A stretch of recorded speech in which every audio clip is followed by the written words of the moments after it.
નમસ્કાર દર્શક મિત્રો, આપ જોઈ રહ્યા છો નિર્માણ ન્યૂઝ અને નિર્માણ ન્યૂઝના ખાસ કાર્યક્રમ હોટ ટોપિકમાં આપની સાથે હું છું ધર્મી નકુમ। દર્શક મિત્રો, આમ તો જો આપણે વાત કરીએ તો ગુજરાતીઓની અવારનવાર વાત થતી જ હોય છે, પછી વેપારથી લઈ અને કોઈ પણ ક્ષેત્રમાં હોય, હંમેશા એવું કહેવાય છે કે ગુજરાતીઓ જે છે હંમેશા આગળ રહેતા હોય છે। અને હવે જે વિષય આવ્યો છે એમાં પણ ગુજરાતીઓ આગળ જ છે, પણ હું કહીશ આજે કે કમનસીબે ગુજરાતીઓ આગળ છે, કેમ કે આજનો આ વિષય છે કે જેમાં ટ્રાફિકના નિયમો તોડવામાં પણ ગુજરાતીઓ પાછળ નથી રહ્યા। વર્ષ 2025નો જે આંકડો સામે આવ્યો છે, 231 કરોડનો આંકડો સામે આવ્યો છે કે જે દંડ છે એ ગુજરાતીઓએ ભર્યો છે વર્ષ 2025માં। એટલે જો આટલી વિશાળ સંખ્યામાં અને કરોડોમાં જ્યારે દંડ ભરાયો છે, આટલો દંડ થયો છે, તો આપણે કલ્પી ન શકીએ કે કેટલી વિશાળ માત્રામાં આપણા ગુજરાતમાં ટ્રાફિકના જે નિયમો છે તેનો ભંગ થઈ રહ્યો છે। અને કમનસીબે આપણી કે સરકારે આપણા જ જીવનની સુરક્ષા માટે, આપણી જ સુરક્ષા માટે ફોર્સ કરવો પડે છે, બળજબરી કરવી પડે છે કે હેલ્મેટ પહેરો, સીટ બેલ્ટ પહેરો અને ટ્રાફિક નિયમોનું પાલન કરો। પરંતુ તેમ છતાં પણ ભારત દેશમાં જેટલા પણ રાજ્યો ટ્રાફિકના નિયમો તોડવામાં મોખરે છે તેમાંનું એક છે ગુજરાત। એટલે આજના વિષય ઉપર ચર્ચા કરવા માટે આપણી સાથે જોડાયા છે ડોક્ટર પ્રવીણ કાનાબાર, જેઓ ચીફ મેન્ટર ઓફ ETCC છે, અને સાથે જોડાયા છે બ્રિજેશ વર્મા, જેઓ રોડ સેફટી એક્સપર્ટ છે। સૌપ્રથમ આ બંને એક્સપર્ટનું હાર્દિક સ્વાગત છે નિર્માણ ન્યૂઝમાં। ડોક્ટર પ્રવીણ, આપનાથી હું આજના વિષયની શરૂઆત કરવા માંગીશ। જે પ્રકારે મેં શરૂઆત કરી કે ગુજરાતીઓ જે છે ટ્રાફિકના નિયમો તોડવામાં પણ પાછળ નથી રહ્યા, તેમાં પણ આપણું ગુજરાત રાજ્ય મોખરે આવ્યું છે, શું કહેશો આપ? તમારી વાત સાવ સાચી છે। આપણે એટલા બધા એક્સિડન્ટ કરીએ છીએ કે વાત નહીં પૂછો। થાય છે કેમ તો કે આપણે ટ્રાફિકના નિયમો પાડતા નથી। અત્યારે હમણાં હું જ્યારે અહીંયા આવ્યો હોસ્પિટલમાં કામ કરવા, તો 4 રસ્તા છે અમારા, એક કોલેજ છે અહીંયા અમદાવાદમાં, એની પાસે। હવે એ જગ્યાએ અમે ઊભા રહ્યા, કારણ કે 40 સેકન્ડ સિગ્નલ બંધ હતું। હવે સિગ્નલ બંધ હતું એટલા ટાઈમની અંદર 10 જણા અમારી જ લાઈનમાંથી સિગ્નલ જમ્પ કરીને ગયા। તમે વિચાર કરો કે 40 સેકન્ડે જો 10 જણા ઓછામાં ઓછા તમારી જ લાઈનના જો સિગ્નલ તોડતા હોય, તો સામાવાળા, સાઈડવાળા બંને એ તો તોડે જ, તમારી લાઈનમાં જેમાં લાલ છે એ તોડે। એટલે કે તમે વિચારો કે કેટલા વાયોલેશન્સ થાય છે। પોલીસે ભલે 231 કરોડ કે એટલા ભેગા કર્યા ગુજરાતમાંથી, પણ એ તો મારી દ્રષ્ટિએ બહુ નાનું છે, ચમચી જેટલું। આખો હવાડો ભરાય એટલા એક્સિડન્ટ થાય છે ગુજરાતીમાં। મારી દ્રષ્ટિએ, મારા એક હિસાબે 5 કરોડ ખાલી ટ્રાફિક વાયોલેશન, 5 કરોડ અમદાવાદમાં થાય છે એક દિવસમાં। હવે એને બધાને જો પોલીસ પકડે ને તો અબજો રૂપિયાનો દંડ થઈ શકે। કેમેરા લગાવ્યા છે, ક્યાં ક્યાં કેમેરા કામ કરે છે ભગવાન જાણે, પણ કેમેરાથી નોંધાતા વાયોલેશન્સમાં મોકલવામાં આવે છે ચલણ, અને દંડ પણ કરવામાં આવે છે। પૈસા ના ભરે તો કોર્ટની અંદર પણ એના કેસ મૂકવામાં આવે છે। પોલીસ એનું કામ કરે છે, પણ એન્ફોર્સમેન્ટ જે રીતનું થવું જોઈએ એ થતું નથી। અને બીજું, આપણી પ્રજાને ભયંકર ઉતાવળ છે, જલ્દીથી ક્યાંક પહોંચવું છે। એ જે ક્યાંક પહોંચ્યું છે જલ્દી, એ જલ્દીમાં પોતાની લાઈફ ગુમાવવા માટે તૈયાર હોય એવું દેખાય, આપણને તૈયાર હોય એવું દેખાય। આપણે ત્યાંના રસ્તા જોઈએ એવા સારા નથી, ખાડા ખબડા વાત નહીં પૂછો। એની અંદરથી પણ ઘણી બધી તકલીફ થાય। હમણાં જ મારી પાસે એક પેશન્ટ બતાવીને ગયા, તો એની બસ ખાડામાં કૂદી અને એની ગાડી ખસી ગઈ। એટલે કે કેટલા જોખમો રસ્તાઓના લીધે પણ છે। રસ્તાઓ જે રીતે બનાવવા જોઈએ એ રીતે બનતા નથી, કે જેથી કરીને બ્લેક સ્પોટ ઊભા થાય છે। લગભગ 500 બ્લેક સ્પોટ ગુજરાતમાં છે, 500। એ બધા સુધારવાના છે, સુધારે છે, પોલીસ કરે છે, પણ નવા ઊભા થાય છે બ્લેક સ્પોટ। બીજું, જે રીતે નિયમોનું પાલન કરવું જોઈએ કરવા એકેય વ્યક્તિ તૈયાર નથી। કોઈ લેન ડ્રાઇવિંગમાં માનતા જ નથી। સર્પાકારે આગળ પાછળ ઘૂસવાનું, ગમે ત્યાંથી ઘૂસી જવાનું। એમાં સૌથી વધારે આપણને બીક લાગે કોની? કે 2 વ્હીલર વાળાની। અને 2 વ્હીલરમાં સૌથી વધારે બીક કોની લાગે? મોટરસાયકલ વાળાની। સૌથી વધારે વાયોલેશન્સ રિક્ષાવાળા પછી જો આપણે બીજો નંબર મૂકીએ તો મોટરસાયકલ વાળાનો આવે। તમારી ડાબી બાજુની લેન જે હોય એને તમારે ફ્રી લેન, ફ્રી એમાં જવાય એવું હોય। સાહેબ, બધી જગ્યાએ ડાબી બાજુ લોકો આવીને ઊભા રહે છે। પાછળથી કોઈને જવું હોય હોર્ન માર્યા કરે, એટલે કે નોઇઝ પોલ્યુશન પણ થયા કરે. અને પછી એ જે ડાબી બાજુ ઊભો હોય એ જ્યારે સિગ્નલ લીલો થાય એટલે ભમ દઈને આગળ ઘૂસે અને જમણી બાજુ વળે. હવે તમને બીક લાગે કે હવે અથડાશે. તમે સાહેબ અમદાવાદની અંદર જોશો ને તો તમને એક પણ વાહન ખોબા વગરનું નહીં દેખાય. ખાલી નવું આવેલું વાહન હશે તો કદાચ 15 દાડા એને ખોબો નહીં પડે, પછી બાકીના બધાને ખોબા પડે છે. ખોબા પડે ક્યારે? અથડાય છે એટલે બ્રેક મારે બમ દઈને, એટલે પાછળ વાળો અંદર ઘૂસી જાય, પેલું જે બ્રેક મારે એ આગલામાં ઘૂસ્યો હોય. આવા બધા એક્સિડન્ટો આપણે ત્યાં એટલા બધા થાય છે, અને આ બધા એક્સિડન્ટો રિપોર્ટ નથી થતા. એ લોકો દંડાતા નથી. દંડાય છે તો બહુ નાનું, મારી દ્રષ્ટિએ 2% લોકોનો દંડ થાય છે. જેમ 98% લોકો જે નિયમો તોડે છે એમાંથી 2%નો જ દંડ થાય છે. તમે વિચાર કરો કે 4 રસ્તા ઉપર આપણે જોઈએ છીએ જ્યાં કેમેરા છે. અમદાવાદ 500 કિલોમીટરની અંદર છે, અને કેટલા રસ્તા સોસાયટીઓ રહેવાના, અને એ બધાના ઘરમાંથી બધા બહાર આવે, 4 રસ્તા પર આવે. મ્યુનિસિપાલિટી પૈસા ખર્ચીને ડિવાઈડર બનાવે છે કે જેથી લોકો સામસામા અથડાય નહીં. તો બેન ડિવાઈડરને થોડી ના કે 50 મીટર પણ લોકોને વધારે જવું નથી. મારો રોડ છે ભુદરપુરા ગામથી એ બાજુનો રોડ, સીએન વિદ્યાલયની પાછળ. તો સીએન વિદ્યાલયથી ખાલી 1.5 કિલોમીટર તમે આવો આગળ એ રસ્તા ઉપર, એની અંદર દિવાલ બનાવી, ડિવાઈડર બનાવ્યું. દર 20 ફૂટે ને 15 ફૂટે ડિવાઈડર તોડી નાખ્યું છે લોકોએ. મ્યુનિસિપાલિટી કેટલા ખર્ચા કરે ને કોણ ધ્યાન આપે? એટલે કોઈ ધ્યાન નથી આપતા, કારણ કે લોકોએ જે એમની જવાબદારી છે તો ફોલો કરતા જ નથી. એટલે બેન આ એક્સિડન્ટ જે આજે દંડ જે થયા છે ને એ તો મારી દ્રષ્ટિએ બહુ ઓછા થયા છે. જો સરકાર કરે ને તો ઘણા બધા દંડ થઈ જાય. 5 કરોડ ટ્રાફિક વાયોલેશન રોજ થાય. તમે સમજી લો, ખાલી 1 રૂપિયા લો તો 5 કરોડ રોજના થાય દંડ. 1 રૂપિયો દંડ કરો તો એટલા દંડ થાય છે, એટલા વાયોલેશન થાય છે. બિલકુલ બ્રિજેશભાઈ, શું કહેશો આપ? ગુજરાતીઓને સરકાર કહે છે, સરકાર ચિંતા કરે છે કે તમે તમારો જીવને સુરક્ષિત રાખો, હેલ્મેટ પહેરો, સીટ બેલ્ટ પહેરો, પણ શું લાગે છે બ્રિજેશભાઈ, ગુજરાતીઓ કેટલા સિરિયસ છે પોતાના જીવને લઈને? સૌપ્રથમ તો નમસ્કાર, અને આપના ચેનલના માધ્યમથી હું એટલું જ કહેવા માંગુ છું કે રોડ પર જે અકસ્માતોની સંખ્યા એ દિવસ દિવસે વધી રહી છે. જેમ પ્રવીણ કાનાભરા સાહેબે વાત કરી કે આટલા કરોડ રૂપિયા જે દંડ કરવામાં આવે છે, અને જે એક્સિડન્ટની વાત કરીએ તો ગુજરાતની અંદર, ફક્ત ગુજરાત રાજ્યની આપણે વાત કરીએ તો દરરોજના 500 એક્સિડન્ટો થાય છે. આ તો ફક્ત રજીસ્ટર આંકડો કહેવાય. અને એમાં પણ તમે જોશો ઓવર સ્પીડિંગ છે, ડ્રિંક એન્ડ ડ્રાઈવની વાત કરીએ છીએ, પછી આપણે ચાલુ ગાડીએ મોબાઈલ ઉપર વાત કરવામાં આવે છે. એટલે આ બધા કારણોસર સૌથી વધારે એક્સિડન્ટો થતા હોય છે. ઓવર સ્પીડના સૌથી વધારે કારણો જોવા મળતા હોય છે. બીજી વસ્તુ જોઈએ કે લોકોને પોતાની જિંદગી વાલી લાગતી ન હોય એવું લાગે છે, અને બેફામ ગાડી ચલાવવામાં આવે છે. દરરોજ કોઈ દિવસ એવું નથી કે જ્યારે આપણા ગુજરાતમાં કોઈ શહેરમાં કોઈ એમાં એક્સિડન્ટ ન થયું હોય. દરરોજ એક્સિડન્ટની સંખ્યા વધી જાય છે, અને દરરોજ 500 થી વધારે રોડ પર એક્સિડન્ટ થાય છે. અને આપણે આ નોંધાયેલા આંકડાની વાત કરીએ, આપણે બીજા ન નોંધાયેલા હોય તો આંકડાની વાત વધારે છે, એ વધી શકે. અને બીજી વાત કરીએ, જો દંડની વાત કરીએ આપણે, તો ફક્ત સુરતની જો વાત કરું, સુરતનું તો થોડા દિવસ પહેલા આપણે જે ડ્રાઈવ ચાલુ કરી હતી તો તેમાં ફક્ત એક જ અઠવાડિયામાં 12 કરોડથી વધારે દંડ વસૂલ કરવામાં આવેલો હતો. એમ અલગ અલગ જિલ્લાઓમાં આ રીતે મુહિમ શરૂ કરવામાં આવે છે. માનનીય અમારા નીતિન ગડકરી સાહેબ જે છે કેન્દ્રીય મંત્રી, એમનું કેવું છે કે જ્યારે કોઈ પણ મિટિંગોમાં જતા હોય ત્યારે એમને શરમથી નીચું જોવું પડે છે. કેમ કે ઇન્ડિયા આપણું રોડ પર અકસ્માતમાં નંબર 1 છે. એટલે જેમ આપણે સ્વચ્છતામાં નંબર આવી શકીએ, બધામાં નંબર આપણે ગૌરવ લઈ શકીએ, પરંતુ આ જે એક્સિડન્ટમાં ગૌરવ લેવા જેવી વાત નથી. કારણ કે જ્યારે કોઈના ઘરમાં એક અકસ્માતમાં કોઈનું મૃત્યુ થાય છે તો એ પરિવાર આખો વિખેરાઈ જાય છે, અને સાથે સાથે એ પરિવારની સાથે એના સાથે જે પણ લોકો સંકળાયેલા હોય તે પણ એમાં સમાવેશ થતો હોય છે. એટલે મારી આપના ચેનલના માધ્યમથી એટલી રિક્વેસ્ટ પબ્લિકને કરવાની છે કે તમે બીજાનું ન જોવો, પરંતુ પોતાનું ઘરમાં તમારા જે પણ કમાનારો વ્યક્તિ જો ઘરમાં મોભી હોય તો મોભીનું રોડ પર અકસ્માત ના થાય તેના માટે નાની નાની વસ્તુ, જેમ કે ઓવર સ્પીડિંગ. હું તમને કહેવા માંગુ છું કે ઓવર સ્પીડિંગમાં વહેલા પહોંચવાના ચક્કરમાં આજ સુધી કોઈને 500 રૂપિયા કે 1000 રૂપિયા ઇનામ મળ્યું નથી.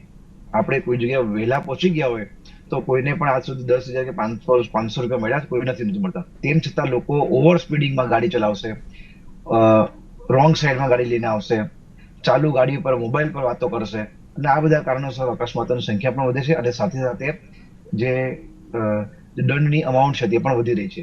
બીજી વસ્તુ કહેવા માંગુ છું કે સરકારશ્રીએ જે અલગ અલગ યોજનાઓ બહાર પાડી છે, જેમ કે રાહવીર યોજના છે. રોડ પર અકસ્માત થાય છે ત્યારે વિક્ટીમને મદદરૂપ જે વ્યક્તિ થાય તેને સરકાર સહાય રૂપે 25,000 નું ઇનામ આપે છે, અને જે વ્યક્તિ રોડ પર અકસ્માત થયું હોય તેને સારવારનો જે ખર્ચ છે તે 1.5 લાખ સુધીનું આપવામાં આવે, જે તે હોસ્પિટલના કેશલેસ સર્વિસ શરૂ કરવામાં આવે. તો આનો પણ પ્રચાર પ્રસાર વધારે કરવામાં આવે તો અકસ્માતોની સંખ્યા ઘટશે એવું મારું માનવું છે. બિલકુલ. એટલે ડોક્ટર પ્રવીણ, સવાલ એ થાય કે ક્યાંક પ્રામાણિકતા જે છે ને તેની મને કમી દેખાય છે, કેમ કે આપણે સામાન્ય રીતે જોઈએ છે કે જે સિગ્નલ ઉપર કેમેરા હોય અથવા તો જ્યાં ટ્રાફિક પોલીસ ઊભા હોય ત્યાં જે પણ વાહન ચાલકો છે એ એકદમ નિયમોનું બરોબર પાલન કરશે. જો હેલ્મેટ નહીં પણ પહેર્યું હોય અને ખબર પડશે કે આગળ કોઈ ટ્રાફિક પોલીસ હવલદાર ઊભા છે તો પહેલા હેલ્મેટ પહેરશે. એટલે આ પ્રામાણિકતાને લઈને છે ને અનેક સવાલો ઊભા થાય છે. એવું શું કરી શકાય ડોક્ટર પ્રવીણ કે જેથી કરીને ન કેમેરા હોય કે ન કોઈ પણ ટ્રાફિક પોલીસ હોય, પરંતુ તેમ છતાં પણ જે ગુજરાતીઓ છે એ બરાબર નિયમોનું પાલન કરે? અને બહુ હસવું આવે છે. આપણે બાય ડિફોલ્ટ કેવા છીએ માણસ તરીકે કે જ્યારે જન્મ્યા આપણે ત્યારે બાય ડિફોલ્ટ જન્મ્યા ત્યારે આપણે એવા હતા કે આપણે જૂઠું બોલીએ, ઉતાવળ કરીએ, ચોરી કરીએ, હું પહેલો. હવે એમાંથી આપણે બદલાયા કરે કે ભાઈ આપણે આપણા ઘરના મા બાપ શીખવાડે એમાંથી આપણે બદલાઈએ. આપણે સ્કૂલમાં જઈએ ત્યાં શિક્ષક ગણ શીખવાડે એમાંથી આપણે શીખીએ. અનુભવ થાય, એક્સિડન્ટ થાય એમાંથી પણ આપણે શીખીએ. ગવર્મેન્ટ દંડ કરે એમાંથી પણ શીખીએ. પણ અનફોર્ચ્યુનેટલી જે એજ્યુકેશન બચપણમાં રાઈટ ફ્રોમ કેજી અને ઘરેથી શરૂઆત બચ્ચોને આપણે એની માં શીખવાડતી હોય છે, ચલાવતા, બોલતા, ઊભું રહેતા. એવી રીતે એની માં એને એ છોકરાને જો શીખવાડે કે તું રસ્તા પર જાય તારે આ ધ્યાન રાખવું પડે. અનફોર્ચ્યુનેટલી મારા જમાનામાં મારી માં મને નથી શીખવાડી શકી, કારણ કે મારી માં 3 ધોરણ સુધી ભણી હતી, એટલે હું જાતે બધું શીખ્યો. પણ હવે તો જમાનો બદલાઈ ગયો છે. આજના જમાનામાં મોટા ભાગની દીકરીઓ અને છોકરાઓ દીકરાઓ બધા ભણે છે. હવે એમના બાળકને જો એ લોકો શીખવાડે તો કેટલી સારી વાત થાય. આજે અમદાવાદ જેવા શહેરની અંદર લાખોની સંખ્યામાં સ્કૂટર છે. હવે જે સ્કૂટર છે એ બધા લાયસન્સ તો લે જ છે, લાયસન્સ વગર ચલાવતા નથી. 99% લોકો છે, ઘણા બધા લાયસન્સ વગરના ચલાવતા હતા, પણ હવે નથી ચલાવતા. લાયસન્સ મળે છે. લોકો લાયસન્સ કેવી રીતે લે છે એમાં આપણે નહીં જઈએ, પણ લાયસન્સ લે ત્યારે એની પરીક્ષા થાય છે, એક્ઝામિનેશન થાય છે, ટેસ્ટ થાય છે. તો એને બધા નિયમો ખબર છે, પણ એ નિયમનું પાલન નથી કરવું. કારણ કે શું છે, ઉતાવળમાં છે. એમને ઉતાવળે જઈને ઇનામ લેવા માટે નથી, એ મોડા પહોંચે એની તકલીફ છે ઓફિસમાં, એટલે ભગાવે છે. વહેલા ઉઠો ને ભાઈ, 15 મિનિટ તૈયાર થાવ, 15 મિનિટ વહેલા. લોકોનું બ્લડ પ્રેશર વધારે અને પોતાનું પણ વધારે. અત્યારે જે પેશન્ટ મારી પાસેથી ગયા, એમના એને એક્સિડન્ટ થયેલો 1.5 મહિના પહેલા. પછી મેં એને પૂછ્યું કે તમે કઈ પરિસ્થિતિમાં હતા કે જ્યારે એક્સિડન્ટ થયો? તો મને કે આઈ વોઝ ઇન સ્ટ્રેસ. એટલે કે કેટલા લોકો સ્ટ્રેસથી પણ વાહન ચલાવતા હોય. હવે જ્યારે સ્ટ્રેસ હોય ત્યારે મગજ બીજે ચાલતું હોય, રોડ ઉપર હોય જ નહીં. એટલે કે ડિસ્ટ્રેક્ટેડ ડ્રાઇવિંગ. કેટલું ડિસ્ટ્રેક્ટેડ ડ્રાઇવિંગ થાય છે કે વાત નહીં પૂછો. અને લોકોને ભાગવું છે, એ સૌથી મોટો પ્રોબ્લેમ છે. અને ભગાવવું છે વાહન, ભાગવું છે અને ભગાવવું છે. જ્યાં સુધી આમાં આપણે ફેરફાર લાવી નહીં શકીએ કે લોકો વાહન ધીરેથી ચલાવે, સાચવીને ચલાવે. આજે આપણા જે શહેરો છે એ જીવવા માટે છે. WHO એકવાર કહેલું હતી 2 વર્ષ પહેલા કે શહેરોની અંદર વાહનોને 30 કિલોમીટરની સ્પીડથી વધારે ચલાવવા દેવા જોઈએ નહીં. આપણે ત્યાં તો બમ અમેરિકન ગાડીઓ તો હવે વગર પેલા પૈસા આવશે ટેક્સ વગરની, એટલે એ હવે વધારે વધી જશે આપણે ત્યાં, અને એ જ દોડાવશે લોકો. નોઇઝ પોલ્યુશન, કેટલા પ્રોબ્લેમ આપણે ઊભા કરીએ છીએ કારણ કે આપણે તૈયાર નથી. દરેક સ્ટેક હોલ્ડરે તૈયાર થવાની જરૂર છે, ખાસ કરીને પગે ચાલનારા, 2 વ્હીલર, કારણ કે એમને સૌથી વધારે અકસ્માત થાય છે. 41% મરી જાય છે ટુ વ્હીલર અને 21% મરી જાય છે પગે ચાલનારા. એટલે કે તમારા જે 60% લોકો મરી જાય છે એ બધા કોણ છે? કે જે લોકો ટુ વ્હીલર અને પગે ચાલનારા છે. એનું ધ્યાન કોણ રાખે? એનું ધ્યાન આપણે બધાએ રાખવાની જરૂર છે. એમના માટે જો શક્ય હોય તો રસ્તાઓ પર પીક અવર્સમાં લેન્સ સિંગલ લેન હોય કે સ્કૂટર વાળાની લેન, ગાડીઓ વાળાની લેન, એવું કરવાની જરૂર છે. અને ફૂટપાથ પરથી જેને ચાલવાનું છે ફૂટપાથો તો છે જ નહીં આપણે ત્યાં. ફૂટપાથો કરો સરખી, જેથી કરીને લોકો ફૂટપાથ પર ચાલે. તો ફૂટપાથ બધી ઓક્યુપાઈડ હોય. હું મર્સિડીઝ ગાડી લોકોને ફૂટપાથ પર પાર્ક કરતા જોઉં છું. મર્સિડીઝ ગાડી, કેન યુ ઇમેજિન? આજે 50-70 લાખની ગાડી વાળો એનો માણસ ડ્રાઈવર હોય તો ડ્રાઈવર, કે એનો માલિક હોય તો માલિક ફૂટપાથ પર ગાડી પાર્ક કરે તો શું થાય? રોંગ સાઈડે આવે, એ લોકો રોંગ સાઈડે આવે. આજે રિક્ષા વાળો રોંગ સાઈડે આવે, જે ભણ્યો નથી તો કદાચ હું સમજુ, પણ આજે આવડી મોટી ગાડીઓ જે લોકો ખરીદી શકે છે, જે લોકો ભણેલા ગણા છે, પણ એ નિયમને પાળતા નથી. નિયમનું પાલન જ નથી કરવું. આજે કેટલા બધા હિટ એન્ડ રન થાય છે, આપણે ત્યાં વાત નહીં પૂછો. કેમ થાય છે હિટ એન્ડ રન? એટલા માટે કે લોકોને પડી જ નથી બીજાની.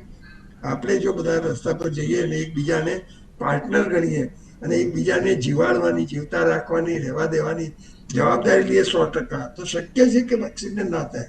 પણ લોકોને જવાબદારી લેવી જ નથી. લોકોને એકાઉન્ટેબલ થવું નથી. લોકો તો એકાઉન્ટેબલ નથી, પણ બધા જ સ્ટેક હોલ્ડર્સ ઇન્ક્લુડિંગ એન્ફોર્સમેન્ટ વાળા, મ્યુનિસિપાલિટી વાળા, આરટીઓ વાળા, જ્યાં જાઓ જ્યાં જુઓ ત્યાં એકાઉન્ટેબિલિટી જ્યાં સુધી નહીં આવે ત્યાં સુધી આ બધું ગડબડ ચાલ્યા જ કરશે.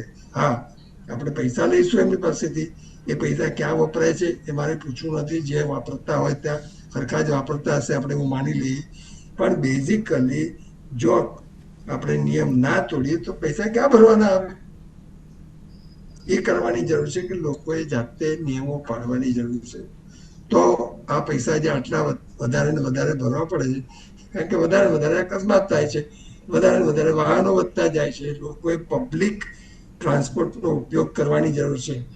દાખલા રૂપે અમદાવાદની અંદર બીઆરટીએસ છે, એમટીએસ છે, મેટ્રો છે હવે તો એનો ઉપયોગ કરીએ. ખાલી મારી એક જ વિનંતી મ્યુનિસિપાલિટી વાળાને છે કે તમે લાસ્ટ મિનિટ કનેક્ટિવિટી થાય એવું ગોઠવો, અને જે લોકો પોતાના વાહન લઈને આવે ત્યાં પાર્ક કરી શકે એવું ગોઠવો.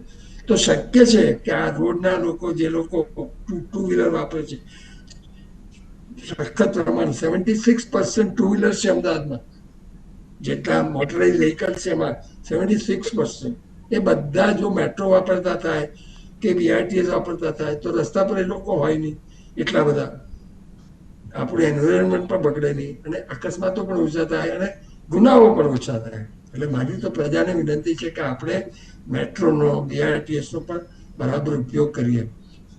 મારી બીજી એક બધાને વિનંતી છે કે બધા કારપુલ કરે. એક જ જગ્યાએ નોકરી કરતા હોય તો ભેગા થઈને એક ગાડી લઈને આવે તો એટલા વાહનો ઓછા થાય, તો એટલા સ્વાભાવિક છે કે અકસ્માતો ઓછા થાય અને લોકો તોડે બી નહીં રૂલ્સ, કારણ કે શાંતિથી જવાય. ધર્મેન્દ્ર, બિલકુલ સાચી વાત કરી છે આપે. એટલે બ્રિજેશભાઈ, સવાલ એ થાય કે એક તરફ આપણે મંદીની વાત કરી રહ્યા છીએ કે પૈસા નથી, મંદી છે માર્કેટમાં, પરંતુ બીજી તરફ આપણા ગુજરાતીઓમાં અને ખાસ કરીને વાહન ચાલકો જે છે એ પૈસા ભરવા માટે, દંડ ભરવા માટે તૈયાર છે, પરંતુ નિયમોનું પાલન કરવા માટે તૈયાર નથી. એટલે બ્રિજેશભાઈ, કયા પ્રકારની આ માનસિકતા છે કે લોકો પૈસા આપીને પણ દંડ ભરશે પરંતુ નિયમોનું પાલન નહીં કરે? કયા પ્રકારે આ માનસિકતા જે છે એ સુધારી શકાય? માનસિકતા સુધારવા માટે ફક્ત એટલું જ ધ્યાન રાખવું પડે કે રોડ પર જ્યારે પણ નીકળે ત્યારે એક દૈનિક રૂટીન જેમ હોય તે રીતે એમને વર્તવું પડે કે આ વસ્તુ સેફટીમાં કોઈ પણ કોમ્પ્રોમાઇઝ નહીં. એવું જો મનથી દૃઢ નિશ્ચય કરવામાં આવશે તો ઓટોમેટિકલી આજે દંડ પણ ભરવાનો એમને બચી શકે. અને પોલીસ કે જેમ કે જે એન્ફોર્સમેન્ટ જે ક્યારેય કોઈને એવું નથી કીધું કે તમે આમ કરો તેમ કરો, બરોબર? એટલે જો કોઈ પણ પબ્લિક છે, પબ્લિકના વાહન ચાલકો જે વ્યક્તિઓ છે, તે જો ગાડીનું ડોક્યુમેન્ટ બરાબર રાખે, પછી રોંગ સાઈડમાં નહીં ચલાવે, આ રીતે આડેધડ ઓવર સ્પીડમાં ગાડી નહીં ચલાવે, તો કોઈ ક્યારેય કોઈને દંડ ભરવાનો આવતો નથી. અને જેમ કે આ સીસીટીવીની વાત કરીએ, સીસીટીવીમાં પણ આપણે જોઈએ છે કે કેટલા ઓવર સ્પીડમાં ગાડી ચલાવશે, એટલે પછી એમનો ઈ ચલાણ આવે છે ને એ બધું થાય છે. એના કરતા પબ્લિક જો જાતે સમજીને જો આ રીતે કરવામાં આવશે કે આપણે કોઈ પણ પ્રકારનો દંડ નથી ભરવો, તો એના માટે દંડ નિશ્ચય જરૂરી છે કે ભાઈ ચાલશે થશે. અને કેટલા લોકો એમ વિચારતા નસીબમાં, તો નસીબ નથી હોતું. સેફટીમાં કોઈ પણ પ્રકારનું કોમ્પ્રોમાઇઝ હોતું નથી. એટલે એ ધ્યાન રાખીને જો કોઈ પણ વ્યક્તિ જો દંડ નિશ્ચય રાખે અને રોડ પર ટ્રાફિકના નિયમોનું પાલન કરે તો ક્યારેય કોઈને દંડ ભરવાનો આવતો જ નથી. અને સરકાર પણ એવું ઈચ્છતું નથી કે કોઈને પાસે દંડ લે. એટલે મારું કહેવાનું તાત્પર્ય એમ છે કે જે પણ આ એન્ફોર્સમેન્ટ એજન્સીઓ છે, જે પણ તેઓ પોતાનું કામ કરી રહી છે, પરંતુ પબ્લિક જે વાહન ચલાવનારા લોકો છે તે જો આમાં દંડ નિશ્ચિત રાખે અને પોતાને દંડથી બચવા માટે આવતા ટ્રાફિકના રૂલ્સના નિયમોનું ફોલો કરશે તો ઓટોમેટિકલી પોતે તો બચશે, પરંતુ સાથે બીજાને પણ બચાવી શકાય છે, એવું મારું માનવું છે. બિલકુલ. અને છેલ્લે સવાલ એ થાય, ડૉક્ટર પ્રવીણ, આપના પાસેથી જાણવા માંગીશ કે આપણને સૌ કોઈને ખબર છે કે આ નિયમો છે, આપણે નિયમ તોડી રહ્યા છીએ, તો પછી માનસિકતા વિશે પણ આપણે વાત કરી કે સુધારી કઈ રીતે શકાય, પણ મને એવું લાગે છે કે શું દંડની રકમ આપણે વધારી દઈએ, એટલે કે જે દંડ અત્યારે 2000નો હોય કે 5000નો હોય, એ દંડની રકમ અત્યંત વધારી દેવામાં આવે. શક્યતાઓ હું તો આપની સાથે પૂછી રહી છું કે શક્યતા ખરી કે જો દંડની રકમ અત્યંત વધારી દેવામાં આવે તો આપણા ગુજરાતીઓ જે છે એ નિયમો પાલન કરતા થાય ખરા ભવિષ્યમાં? જે વાત કરીને મને બહુ ગમ્યું કે દંડ વધારીએ. હવે ગડબડ મોટી શું થાય છે કે જ્યારે આપણે દંડ વધારીએ છીએ એટલે કરપ્શન વધે છે. ધારો કે આજે એક પોલીસ વાળા ઉભા હોય 4 રસ્તે અને લોકોને પકડવા, મને ખબર છે, જાણું છું, હમણાં વચ્ચે મારા કુટુંબમાંથી એક જણે મારી જોડે શેર કરેલું, તો એમને ઉભા રાખ્યા અને દંડ 1000 રૂપિયા, એટલે પોલીસ વાળાએ 500 માંગ્યા. મારે એ પોલીસ વાળાને રિપોર્ટ કરવો જોઈએ, તો મારા એ ફેમિલી મેમ્બરે એનો નંબર, બકલ નંબર કશું લીધું નહોતું. પણ તકલીફ મોટી એ થાય કે જો આપણે દંડ વધારશું તો દંડ વધારેના ન ભરવા માટે થઈને એન્ફોર્સમેન્ટ ડિપાર્ટમેન્ટમાં કરપ્શન વધશે. બેઝિકલી આપણે સુધરવાની જરૂર છે. નાગરિકોએ દરેક જણાએ એક્ઝામ્પલ બનવાની જરૂર છે કે ભાઈ હું તો સીટ બેલ્ટ બાંધીશ જ, પણ હું જોઈશ કે ગાડીનું ચાલુ કરું એ પહેલા ગાડીમાં બેઠેલા આગળના અને પાછળના બધાએ સીટ બેલ્ટ બાંધ્યા છે. હમણાં જ એક બેનને જોયા રસ્તા પર ચલાવતા હતા અને એમને એમના બાળકને પોતાની જોડે એમના દુપટ્ટાથી બાંધેલું. તો મેં એમને અભિનંદન આપ્યા કે બેન તમે આ બહુ સારું કર્યું. પણ હવે કાયદો એવો છે કે ચાઇલ્ડ રિસ્ટ્રેઇનર બધા સ્કૂટર પર બાંધવું પડે. હજી એના ઉપર કોઈ એક્શન પોલીસે લીધી જ નથી. આ કમ્પલસરી કાયદો છે મોટર વ્હીકલ એક્ટમાં. એટલે કે બાળક જે ઊંઘતા હોય છે ઘણી વાર નહીં પડી જાય એ શક્યતા છે, ઊંધા બેસાડે. એટલે જ્યાં સુધી આપણે મા બાપ એક્ઝામ્પલ નહીં બનીએ બાળકો માટેના, અને એ જ્યાં સુધી નિયમો પાડતા નહીં થાય મોટા થઈને, ત્યાં સુધી આ ગરબડને કેવી રીતે સુધારવી મને કંઈ સમજ નથી પડતી.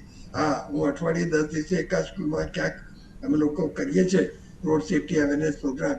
બીજા પણ બધા ઘણા કરે છે. ગઈકાલે બધા 20-25 જણને મળવાનો અવસર મળેલો, એની વાત નહીં કરીએ, પણ ઘણું બધું થાય છે લોકો તરફથી કે બધા સુધરે, પણ પરિણામ દેખાતું નથી.